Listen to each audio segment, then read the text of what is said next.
मग मटकीची भेळ खाल्लात, मुगाची भेळ खाल्लात, उसळ, मिसळ, चाट सगळं काही खाल्लात, तर आज ही आईच्या पद्धतीची वटाण्याची उसळ खाऊन बघा. उसळ म्हणू शकता, भेळ म्हणू शकता, चाट, मिसळ काही म्हणू शकता. एकदम छान, लहानांपासून मोठ्यांपर्यंत सगळे आवडीनं खातील अशी ही उसळ आहे. तर तुम्ही सुद्धा ही करा, खा आणि कशी झाली होती मला सांगा. आणि आईचा हा व्हिडिओ बघायचा आहे तुम्हाला, वटाण्याची उसळ. आणि मला तुमच्याकडून ऐकायचं आहे की ह्याला तुम्ही नाव काय द्याल, याला का चाट, भेळ, उसळ, मिसळ काय देणार मला नक्की सांगा. आणि हा व्हिडिओ नक्की बघा. नमस्कार, श्री स्वामी समर्थ. तर मग तुम्हालाही वाटते का केव्हा केव्हा की अचानक आता असं चाट खायचं आहे आपल्याला, तर आता चाट कशी करायची आणि त्या आयत्या वेळेस कसं करायचं. आणि आता तर मस्त सुगी चलत आहे हिरव्या वाटाण्याची, भरपूर हिरवे वाटाणे असतात आपल्या घरी. तर मग काय करायचं, चला मग आता करूया आज हिरव्या वाटाण्याची चाट, तेही आईच्या पद्धतीचे. इतके भरपूर वाटाणे आहेत आणि दुसरे नवीन आणलेले आहेत, ह्याला मोड यायला लागलेत, त्यामुळे आई बघायची आता चाट कशी करून दाखवणार आहे तुम्हाला. ही वाटाणे घ्यायचे, असे छान तुम्ही कशातही उकळा. आम्ही आमची डेकची असते, गावाकडे अशा पद्धतीचे डेकच्या असतात, त्याच्यामध्ये आता उकळून घेऊया पाणी घालून.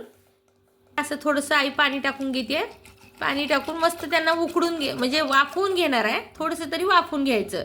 आता ह्याला गॅसवर ठेवून आपण वाफवून घेऊया, मग मी तुम्हाला दाखवते पुढची प्रोसेस कशी असते ते. शकता आई मस्त हिरवे वाटाणे अशी छान वाफवून घेतली आहे, किती छान झालेत बघा. उलट त्यांना कलर छान आले, एकदम मस्तपैकी हिरवागार.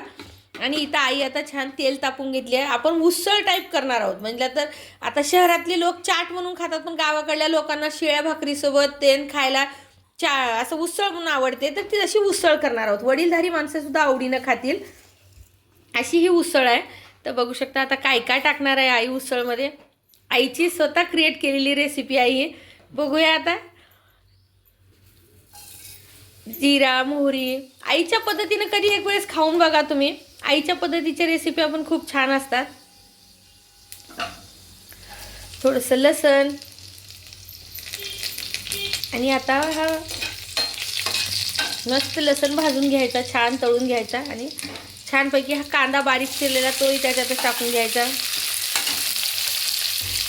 तुम्ही मस्तपैकी कांदा भरपूर टाकून घेतलेला आहे आईनं, आणि पातीचा कांदा होता तोही टाकून घेतलेला आहे. आता चलू द्या, मस्त कांदा भरपूर राहिला की उसळ म्हणा, चाट म्हणा, इतकी भारी लागते की नाही. चाटमध्ये आपण कच्चा कांदा घालतो, उसळीमध्ये थोडासा त्याला शेकून घालतो, एवढंच बसत आहे.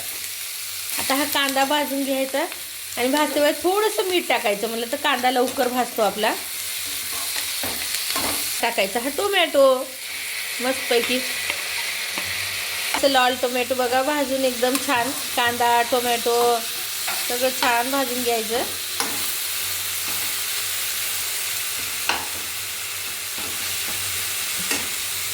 याच्यामध्ये मस्त असा कोणता तरी मसाला टाकून घेणार आहे. जे म्हणलं तर आपण कोणताही घालू शकता तुमच्या आवडीने. आम्ही पेरी पेरी घालत आहोत, एकदम छान होतो, त्याचा टेस्ट खूप भारी असते. मुलांना जसं आवडतंय ना चायनीज, तशा पद्धतीने एकदम मुलांसाठी आहे आजी भेळ. भेळ म्हणा, ह्याला काही म्हणू शकता. याच्यामध्ये मुरमुरे टाकलात तर भेळ होईल, कच्चा कांदा टाकलात तर छानपैकी चाट होईल. आता असं केलं तर वडीलधारी माणसांसाठी उसळ होईल. सगळं छान आहे. मग कोथिंबीर टाकून घ्यायची. काही जणांच्या घरात कच्चं खावं वाटत नाही, त्यांना अशा पद्धतीनं करून द्यायचं. आता ही जी आपले वटाणे शिजवून घेतलेले आहेत ते सर्व वटाणे याच्यामध्ये टाकून घ्यायचं. पाणी काढून घेतलेलं आहे आईनं.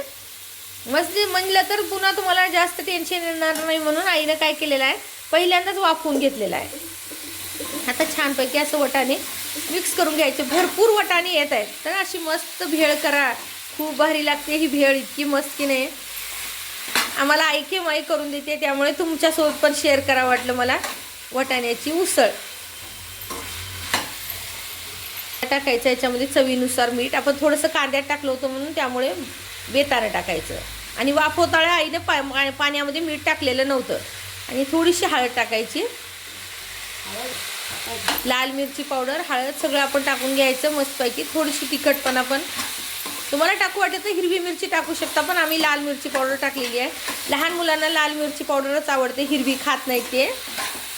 आणि बघा आता उसळ किती मस्त झालेली आहे, एकदम छान. आता ह्याला छान, आता ती वाफवून घेतलेली असल्यामुळे ह्याला काही जास्त वेळ शेकत बसावं लागत नाही, काही नाही. आता ह्याच्यामध्ये टाकायचा आपला लिंबाचा रस. बघू शकता 1 लिंबाचा रस आहे, मस्त टाकून घ्या. त्याच्यानं चव तुमची एकदम चटपटीत येईल. खूप छान लागते ही भेळ. आपण स्टॉलवर बाहेर म्हणजे रात्रीच्या वेळेस फिरायला जातात काही जण, स्टॉलवर अशी मस्त भेळ घेऊन खाऊन येतात. तर मग आपण घरात केली ना एकदम स्वच्छतेनं छान आणि एकदम मस्त होती ही अशी भेळ करायची आणि खायला खूप भारी लागते. तर बघा आपली मस्त आईने त्याला वाफवून काढून घेतलेला आहे. वाफ काढून घ्यायची म्हटलं तर छान दमवून घेतलं ना, जसं आपण रटरट शिजवून घेतो तशा प्रकारे ह्याला वाफवून घ्यायचं म्हटलं तर छान वाटाणं पण खायला पचायला पण हलकं आणि खायला पण छान लागते. ते सगळे मसाले त्याच्यामध्ये उतरतात. तर मग तुम्हालाही ही भेळ आवडली असली, भेळ समजा, उसळ समजा, चाट समजा, काहीही समजा, पण ही जर आवडली असली तर नक्की लाईक करा, शेअर करा आणि सबस्क्राईबसुद्धा करा. सोबतीला हाय पॉईंटसुद्धा द्या. धन्यवाद. श्री स्वामी समर्थ.